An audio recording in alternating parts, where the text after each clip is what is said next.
Cyril Ramaphosa built his political legacy on a reputation for calm, calculated leadership. To many, he was the antidote South Africans desperately needed after enduring years of political turmoil. With his composed demeanor, business-oriented mindset, and reputation for integrity, Ramaphosa was seen as the figure who could restore stability and dignity to the nation's highest office following the chaos of the Zuma years. In the early days of his presidency, he represented hope, a man believed to embody a new beginning for South Africa. Yet today, the carefully constructed image that once defined him is beginning to crack in ways few ever imagined. The president now appears withdrawn, not speaking, not fighting, and not acting. Instead, he sits in silence as his allies fall one after another, each new arrest warrant further eroding the ANC's already fragile credibility. Many citizens now question whether he truly commands control over the chaos unfolding around him. Insiders within the ANC report that Ramaphosa has been visibly shaken by recent events. Accounts suggest he has pulled back from public appearances, deliberately avoiding situations where pointed questions could expose his weaknesses. On multiple occasions, he has refused to answer journalists demanding clarity about the deepening legal crisis surrounding his cabinet. Behind closed doors, he isolates himself with a shrinking circle of confidants, individuals who themselves are increasingly coming under scrutiny. Across the political spectrum, questions echo: why will he not speak? What is he hiding? Or perhaps even more chilling, who is he protecting? The international arrest warrant issued against him last month sent shockwaves throughout the nation. It was a historic development, symbolizing how corruption within the ANC had spilled beyond South Africa's borders and onto the global stage.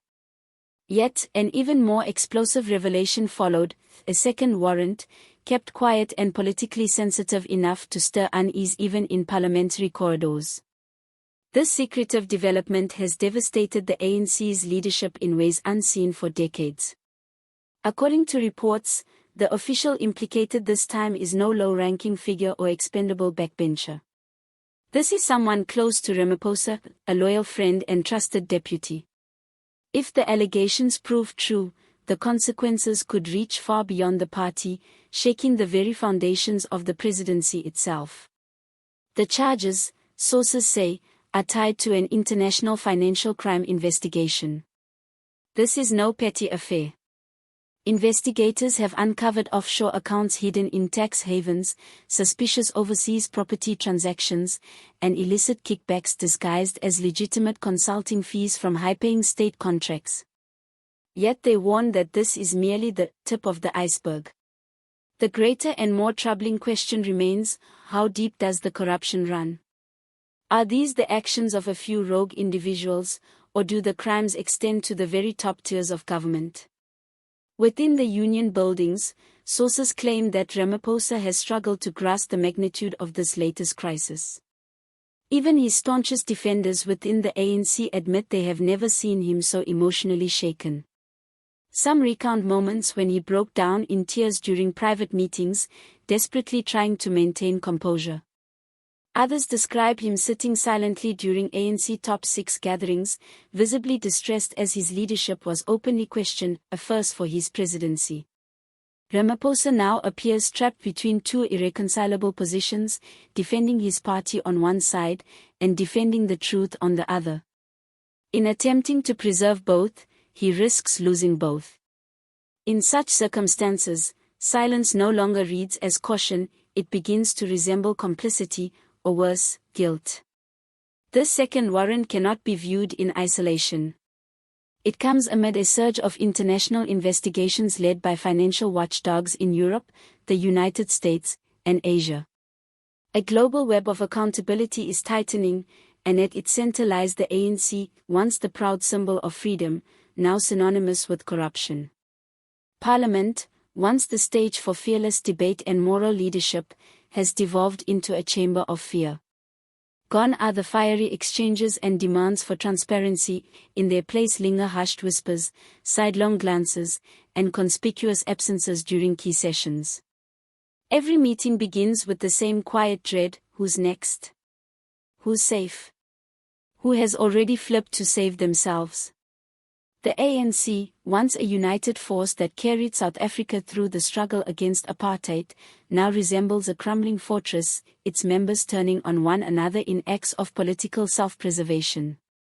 The solidarity that once defined the movement has decayed into paranoia, factionalism, and raw fear. Throughout all of this, Ramaphosa remains silent. Yet whispers persist, unverified but credible, suggesting that the next individual under investigation is not some obscure official but a prominent figure, a familiar face from ANC campaign posters, a voice that has spoken on national television, and a self-proclaimed moral compass within a faltering party.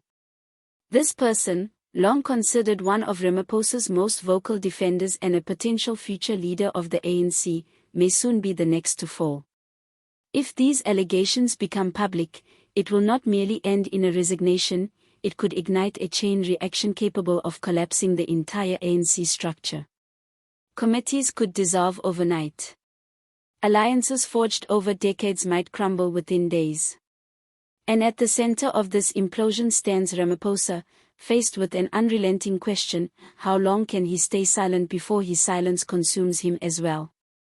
As the ANC weakens, Parliament fractures, and global attention intensifies, South Africa finds itself at a defining crossroads. Ramaphosa has two paths before him, both perilous. He can continue his current strategy, remaining silent, waiting for the storm to pass, and hoping public outrage fades with time. But the clock is ticking.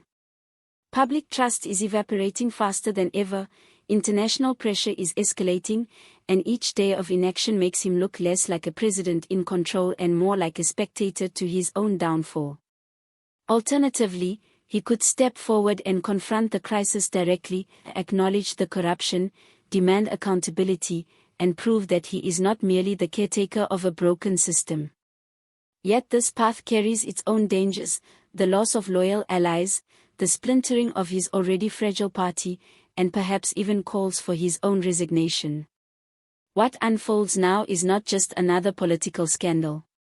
It is the slow-motion collapse of a ruling party, and perhaps the quiet unraveling of the man once seen as its savior. Each new arrest order erodes the ANC's foundations. Every rumor of corruption eats away at what little credibility remains. And with every unanswered question, every public absence, and every moment of silence, Ramaphosa himself becomes part of the very decay he once vowed to cleanse. His silence is no longer neutral, it is an active force feeding the rot from within.